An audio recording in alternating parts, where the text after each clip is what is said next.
Sejam todos muito bem-vindos, alunos do curso de Ciências da Natureza. Essa é uma aula da disciplina de Metodologia para o Ensino de Ciências. Eu sou a professora mestra Michele Lima e hoje a gente vai conversar sobre o ensino de ciências naturais no contexto brasileiro. Eu dividi essa aula em tópicos que são estruturados da seguinte forma. Inicialmente, a gente vai conversar um pouco sobre a implementação do ensino de ciências no Brasil, fazendo uma retrospectiva, uma curta linha do tempo, sobre a implantação desse ensino no país. Falar um pouco sobre as reformas que o ensino de ciências sofreu ao longo do tempo. Também analisar um pouco de como foi o período da ditadura militar para o ensino de ciências. Analisar questões relacionadas à experimentação no ensino de ciências e as políticas educacionais, os parâmetros curriculares nacionais e também da BNCC. Esta aula está baseada num texto que eu coloquei na plataforma, um texto muito interessante, intitulado História do Ensino de Ciências na Educação Básica no Brasil, do Império até os Dias Atuais. Um texto que foi publicado numa revista, a Revista de Educação Pública, e ele fala muito bem de todo o contexto educacional do ensino de ciências. E ele começa com essa reflexão que eu trouxe para a gente analisar. A educação é o reflexo da sociedade, do contexto político, histórico e cultural em que está inserida, sendo continuamente reformulada de acordo com os interesses da coletividade. Então, é justamente isso que nós vamos analisar a partir de então. Nós vamos ver desde o momento em que o ensino foi implementado no Brasil de um modo geral e depois trazer essa retrospectiva para o ensino de ciências ao longo do tempo e analisar ao mesmo tempo a evolução desse ensino. Como a reflexão anterior, do slide anterior dizia, é claro que a educação ela vai ser um reflexo da sociedade a partir de um contexto histórico, de um contexto político e que, dependendo das demandas, essa educação ela tende a mudar. Foi justamente o que aconteceu desde que o nosso país, o Brasil, foi descoberto pelos europeus. A gente tinha que quem vivia no país, os nativos, eles tinham a própria cultura, suas próprias tradições. No entanto, os europeus chegaram e quiseram inserir a sua cultura dentro do contexto nativo do Brasil. Então, inicialmente, a gente tem que a educação no Brasil foi controlada pelos jesuítas, só que o enfoque dos jesuítas era, na realidade, alfabetizar e catequizar os índios, os nativos. Então, esse é o ponto inicial do contexto educacional no Brasil. Só que, com o tempo, a ciência ganhou um espaço com a construção da Sociedade Científica do Lavradio, em 1772.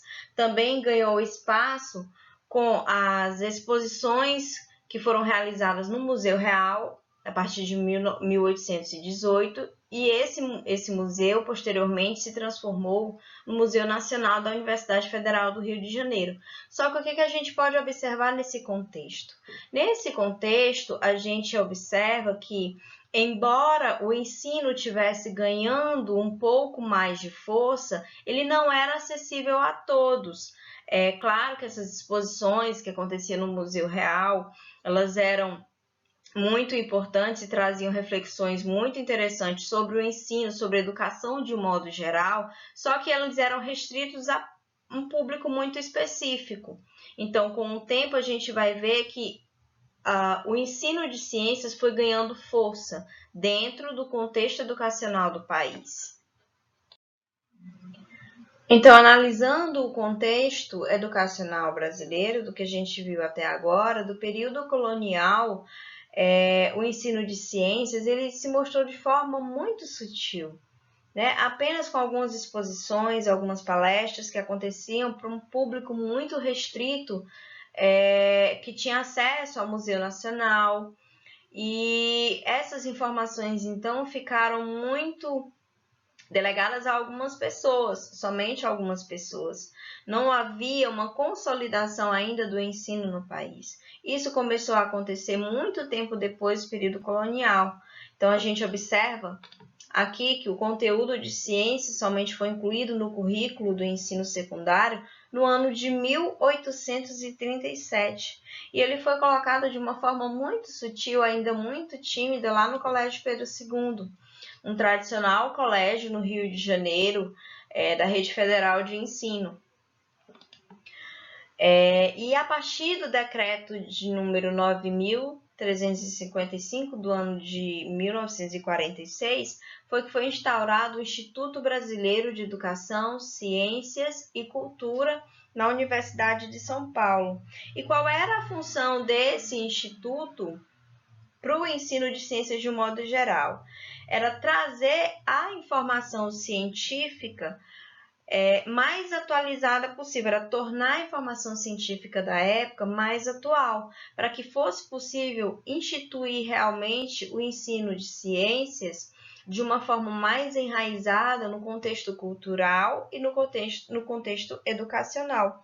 Então, a função foi tornar o ensino de ciências mais prático e atualizar os conteúdos no livro-texto de ciências. Então, a partir disso, a gente vê uma consolidação maior do ensino de ciências a partir da década de 50.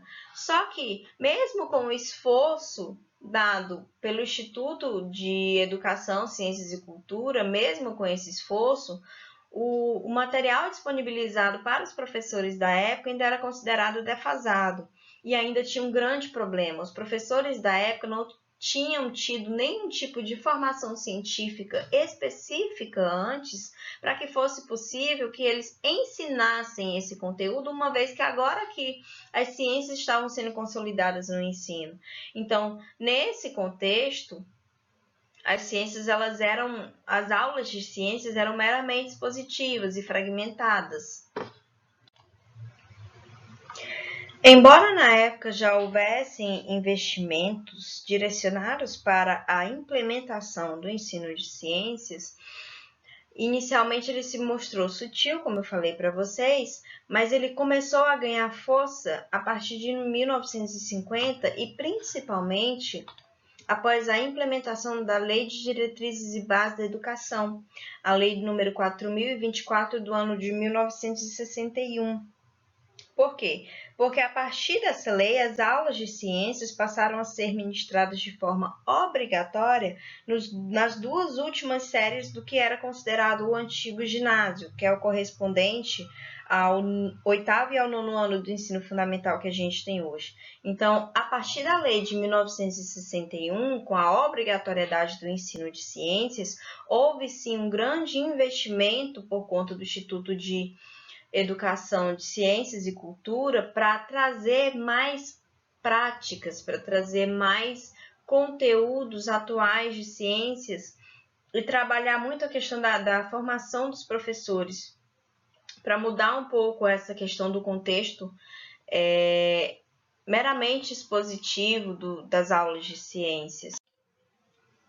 Só que, querendo ou não, por se tratar de algo muito novo ainda estava sendo implementado, o ensino ainda era marcado por uma perspectiva muito tradicionalista, onde somente o professor era detentor do conteúdo, não havia diálogo com os alunos e um grande volume de conteúdo era transmitido com aulas somente expositivas. Então, o conhecimento científico, à época, era ainda tomado como uma verdade absoluta, sem a possibilidade de diálogos. Então, a gente ainda, embora estivesse engatinhando o ensino de ciências, na época ainda tinha que lidar com esses problemas. Muito embora também na época de 1961, na década de 60, a gente vê um crescimento das ideias cognitivistas e construtivistas de Piaget, de Vygotsky, e elas sim começaram a influenciar o ensino não somente no Brasil, mas no mundo de um modo geral.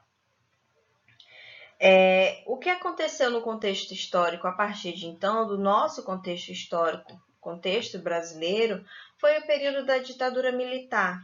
em 1964. Esse período ele realmente influenciou não somente o ensino de ciências, mas o contexto educacional como um todo, porque eles tentaram, de uma forma muito abrupta e desregulada, vamos assim dizer, fazer com que o ensino de ciências ele tivesse um papel profissionalizante. Só que esse papel profissionalizante descaracterizou o ensino de ciências no país, que ainda estava engatinhando.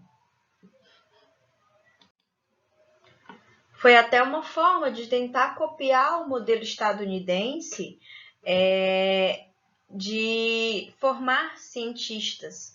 Acontece que a época da Guerra Fria, os Estados Unidos, para atender o contexto histórico-político do país, eles realmente investiram muito em ciências, investiram bastante, criaram disciplinas muito específicas para ciências, já direcionadas à física, à química, à biologia. Então, o investimento na época fez com que o país, realmente, os Estados Unidos, se tornasse referência mundial no contexto científico.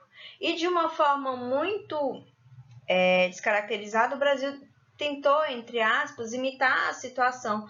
Só que, por conta de o ensino de ciências ainda ser algo muito recente no contexto educacional brasileiro, isso veio a descaracterizar a implementação do ensino de ciências à época, porque nós não tínhamos como formar profissionais capacitados, uma vez que nós ainda estávamos implementando a cultura científica no país, a cultura científica no contexto educacional.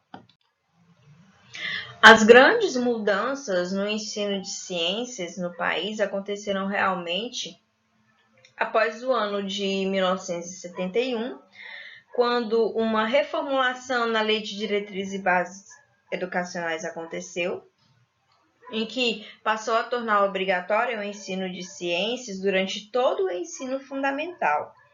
Então, já na época de 1970, surgiu a perspectiva de que o aluno deveria experimentar as ciências por meio do método científico. Então, em 1970, a gente observa já a tentativa de implantar o método científico para que o aluno, para que aquele ser, aquele cidadão em formação conseguisse enxergar as ciências através da forma como ela é efetivamente, através do método científico, o método da descoberta, a ciência posta em prática para a formação de outros cientistas.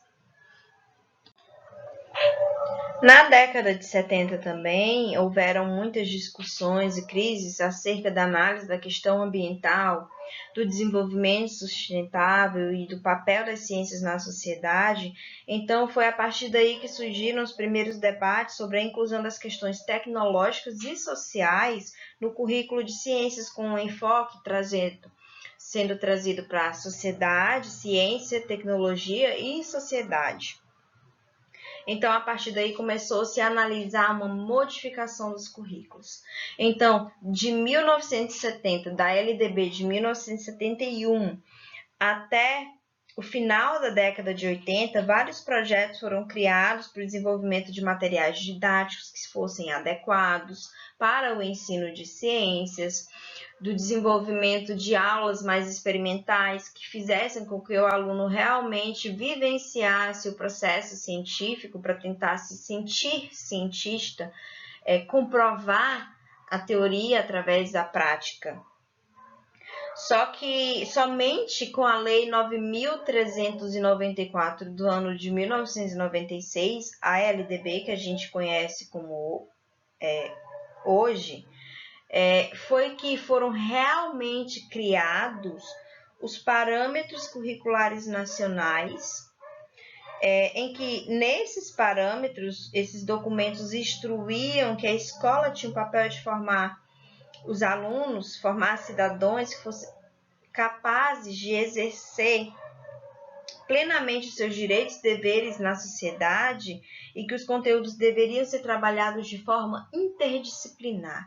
Então, aparece a partir da LDB, aparece a partir dos parâmetros curriculares nacionais o contexto interdisciplinar do ensino.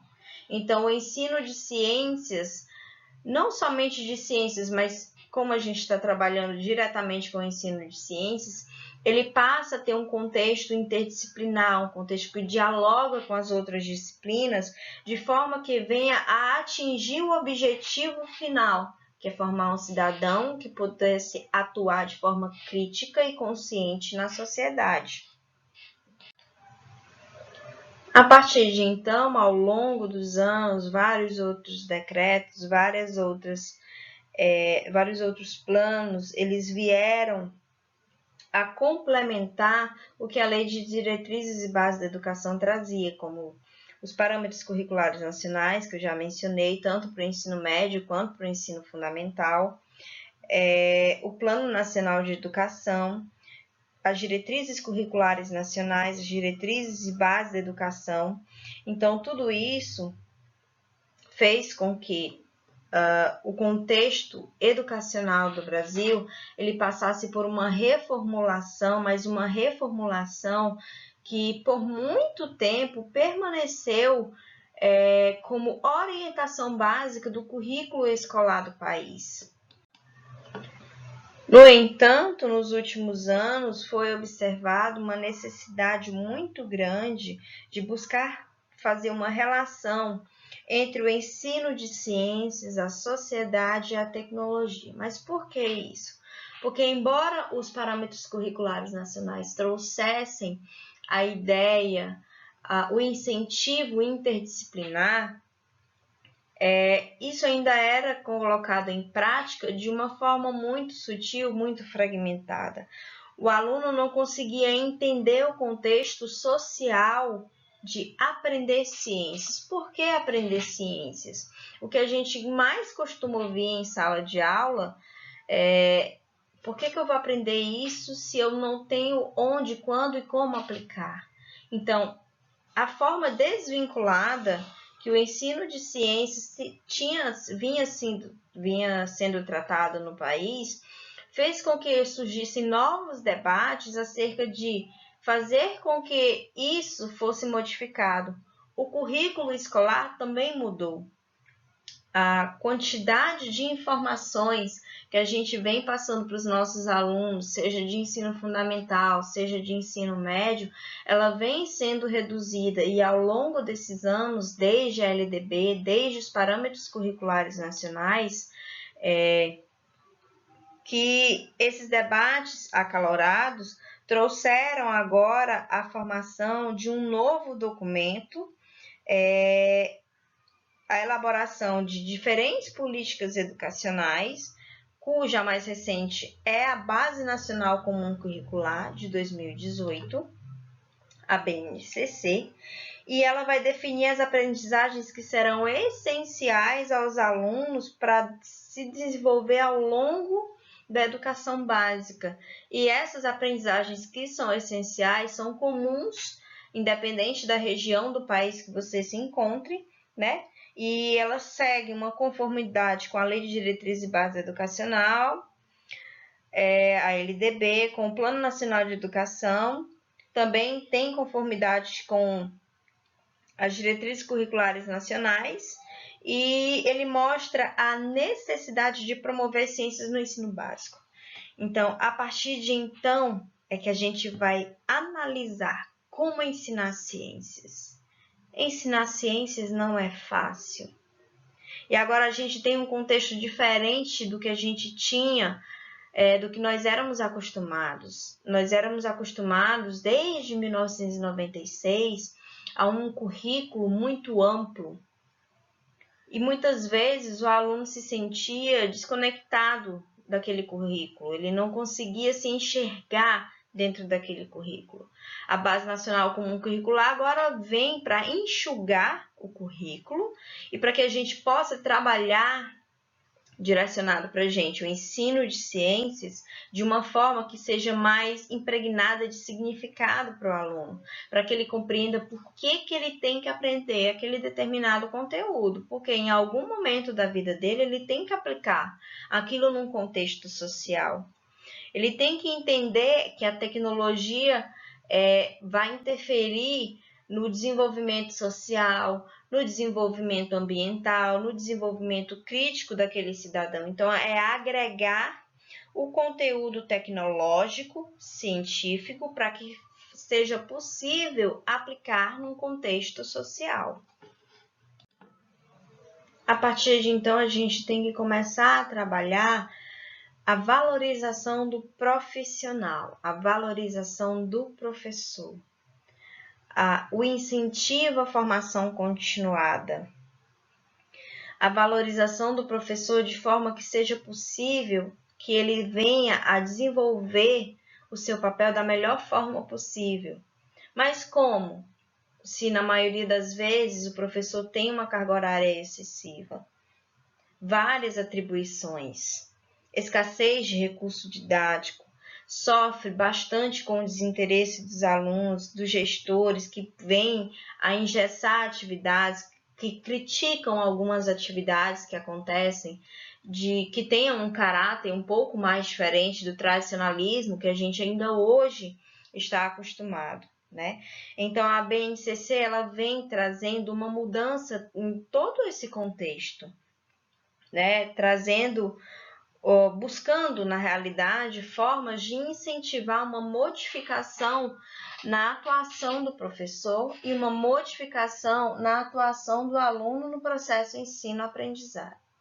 Então, a disciplina de metodologia para o ensino de ciências, ela vem a agregar nesse contexto, porque aqui a gente vai trabalhar várias questões, a gente vai discutir vários métodos, várias metodologias, várias abordagens que podem fazer com que o ensino de ciências seja algo acessível, seja algo prazeroso e seja algo que o aluno consiga realmente correlacionar com o seu cotidiano, porque a partir de então é que ele vai conseguir se impregnar de significado com relação àquele conteúdo e não vai mais decorar conteúdo, vai ser algo que vai ser mais enraizado dentro dele mesmo, porque ele vai passar a participar mais ativamente da construção do conhecimento. E quando isso acontece, a gente realmente observa a aprendizagem significativa.